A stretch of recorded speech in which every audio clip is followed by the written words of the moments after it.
talk on finger joint movements. As you can see, we're doing this on location from my shed.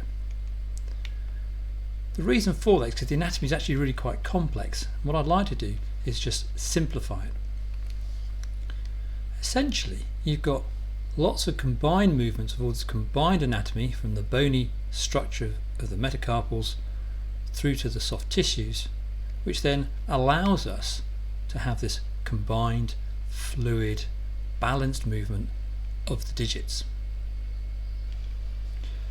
So let's look at how we're going to do that. We're going to represent the bones with these pieces of wood, from the metacarpal through to the distal phalanx. But we need to have hinge joints at these. Then we've got the metacarpal phalangeal joint proximally through to the distal interphalangeal joint distally. We're going to use this tape to make these joints. And here you can see the movement of these phalanges and metacarpals. The first one we're going to look at is extension. And here we're representing extensor digitorum with this piece of cord going down the dorsal surface of the digits and the back of the hand and attached distally onto the distal phalanx. If we pull on this tendon, it straightens out the finger or extends the finger. Fairly straightforward. That's extension covered. Flexion is obviously a bit harder. Here we're representing flexor digitorum superficialis with this yellow cord attached onto the middle phalanx.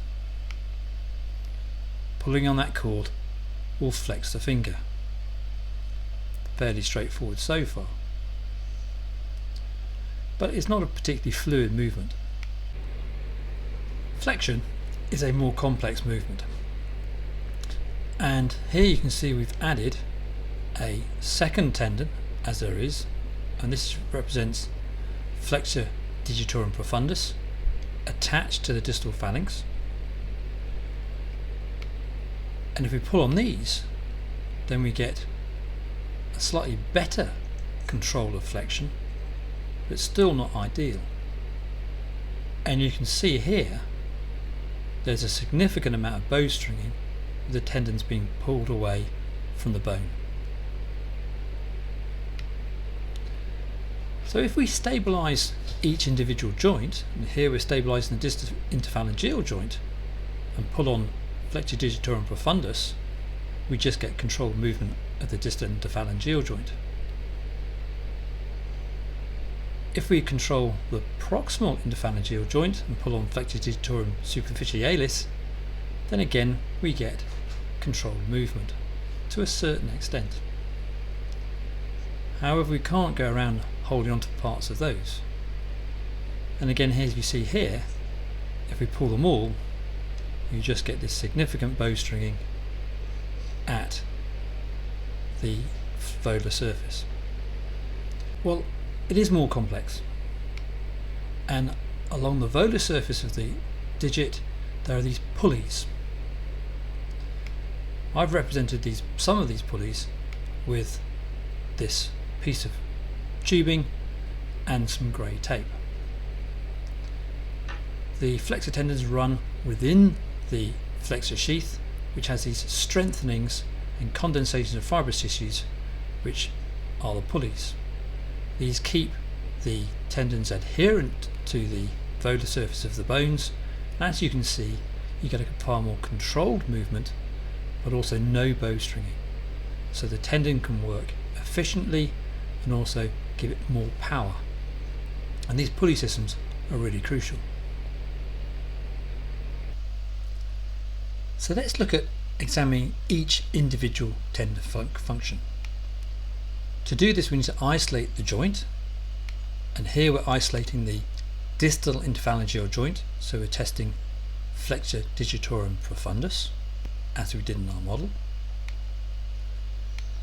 And here we're isolating the proximal interphalangeal joint, so we're testing flexure digitorum superficialis, again as we did in our model. If we keep profundus outstretched, then we know we're just testing superficialis, and you can see how wobbly the end of that finger was because there was no function of flexure digitorum profundus in the middle finger because those tendons have been kept stretched out in the other fingers. Well, that's not quite the full story. And as you can see here, the roll up in the model is not as controlled as in my hand, and in my hand we've got flexion and extension of each individual joint occurring at the same time, whereas in the model we either just get extension or flexion. So there's something else going on, and we need to have something else going on. Otherwise, if we just had flexion on its own without extension in some of the other joints at the same time, we wouldn't be able to do things like this and grab hold of this heavy socket. And here you can see we're flexing the metacarpals at the same time as extending the interphalangeal joints. And it's the lumbricals which can do this. These are really clever muscles. They're intrinsic muscles in the hand itself. Proximally, they're attached to the flexor tendons on the volar surface of the palm. Distally, they insert into the extensor expansion and therefore are able to pull on the extensor tendon just before the proximal interphalangeal joint.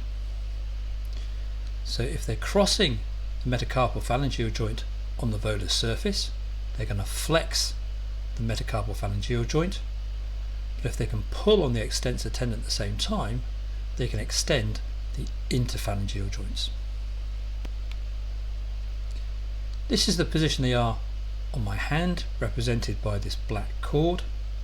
You can see how they're going across the palmar surface of my hand, but finishing on the dorsal surface of the index finger.